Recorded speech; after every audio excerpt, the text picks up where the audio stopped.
9 মাস বুকের ভেতর আগলে রাখা সেই সন্তান জন্মের পর প্রতিদিন যার কপালে চুমু এঁকেছেন মা, কিন্তু ছোট্ট শিশুটি কখনোই ঠিকভাবে দেখতে পারেনি তার মায়ের মুখ। তার পুরো পৃথিবীটাই ছিল ঝাপসা। আলো ছিল, মানুষ ছিল, মায়ের কণ্ঠ ছিল, কিন্তু মায়ের সেই মমতা ভরা মুখটা ছিল কেবল অস্পষ্ট এক ছায়া।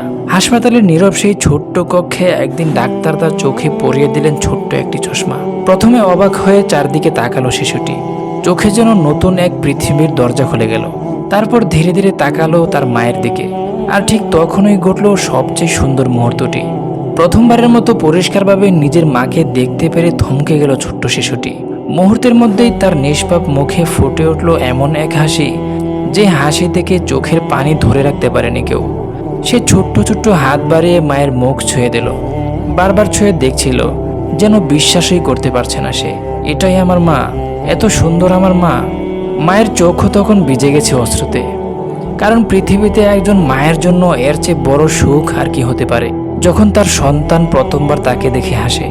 ভিডিওটি সামাজিক মাধ্যমে ছড়িয়ে পড়তেই লাখো মানুষ আবেগে কেঁদে ফেলেছেন। কেউ কেউ লিখেছেন এটা শুধু একটা হাসি নয়, এটা পৃথিবীর সবচেয়ে পবিত্র অনুভূতি। আবার কেউ কেউ বলেছেন একটি ছোট্ট চশমা আজ একটি শিশুকে তার মায়ের পৃথিবী চিনিয়ে দিল। সত্যিই পৃথিবীর সবচেয়ে সুন্দর দৃশ্য হয়তো এটাই, যখন একটি শিশু স্পষ্টভাবে প্রথমবার তার মায়ের মুখ দেখে, আর ভালোবাসা ভরা এক হাসিতে পুরো পৃথিবীকে কাঁদিয়ে দেয়।